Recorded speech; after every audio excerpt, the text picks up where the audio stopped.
Hey everybody, it's Joe here from Style You by Joe. I'm in the kitchen, which means I'm cooking, and I'm actually baking today. And baking, I can bake about 2 things without them turning into some sort of, well anyway, although I did bake cookies last year for Christmas, so I guess that counts. So anyway, today I am going to break this video into 2. I'm actually going to first make the base of what I'm making, which I'm making a chocolate, or I'm making an Eclair pie.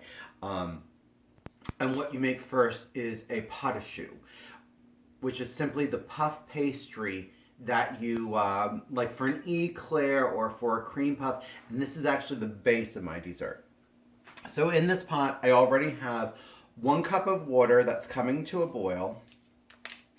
And you want a gentle boil. You don't want a ton of little bubbles coming up. You want it to be just a nice slow boil. To that, you're going to add 1 stick of butter. And you just want to wait until the butter gets melted down in there. And again, you can put the water or the butter into the water to begin with. I'm just doing this for video effect. So we want to melt this butter down. And being that the water is pretty gosh darn warm, it's going pretty quickly.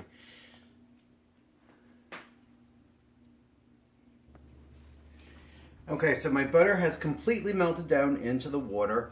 So now you're going to add a cup of flour. Again, it's going to be an equal part, 1 stick of butter, 1 cup of water, 1 cup of flour.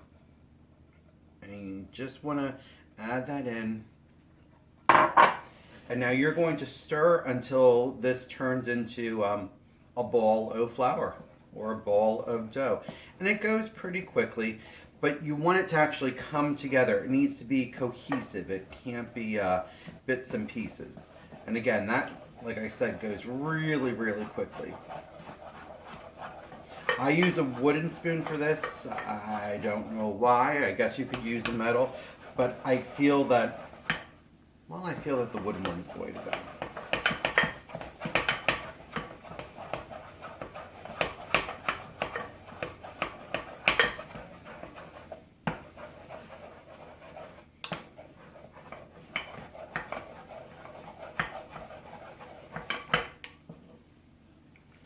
If you look, it's all come together. Turn off the oven. We have to let this cool for 10 minutes. I'll be right back. Okay everybody, so our dough has cooled for 10 minutes. And now, the reason that we let it cool is we're going to add 4 eggs to it. So we didn't necessarily want to make scrambled egg dough. I always break my eggs into a glass container so I can see if I have, as I usually do, get an eggshell in. And we're going to add these 1 at a time. And I'll tell you, this is honestly the most labor intensive because, again, you need to stir these eggs until it comes into a ball. And it takes a little bit of muscle, but you know, you don't need to go to the gym after you do this.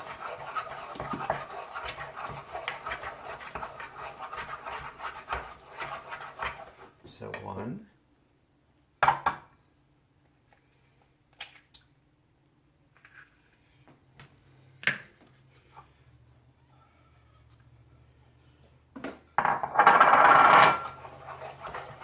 And I always give the egg yolk a little bit of a tap so I don't have to break it while I'm going. Sounds crazy, I know.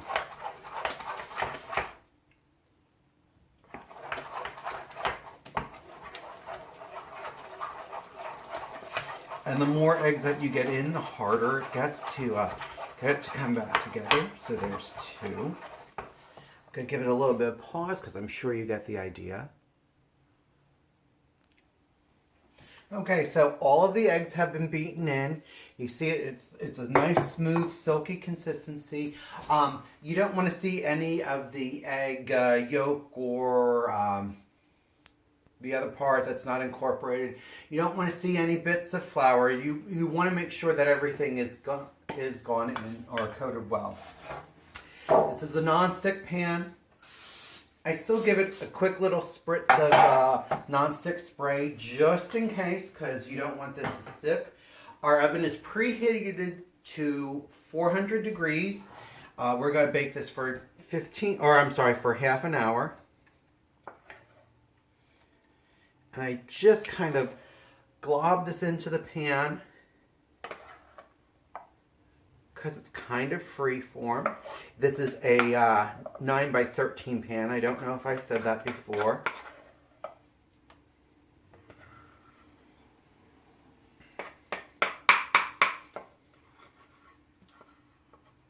My mom always says I don't get everything out of the bowl or the dish or the pot, and well, she's kind of honest about that. And now you just want to use the back of your wooden spoon and spread this around. It should be evenly throughout, you know, and I don't care if there's like peaks and valleys because the cream filling is going to go into here. This is just, like I said, a base for that. And I find if I use too much cooking spray, I can't really get this to adhere to the bottom of the pan, which is why I don't use a lot of it.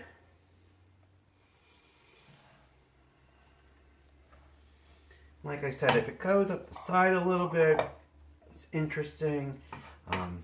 Valleys and peaks are interesting because it just looks really cool when it comes out. So we just spread it in there. And like I said, 400 degree oven. We're going to cook it for half an hour.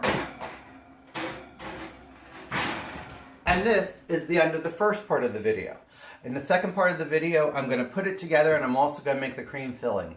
Folks, if this is your first time watching me, please go to my YouTube channel, Style by Joe.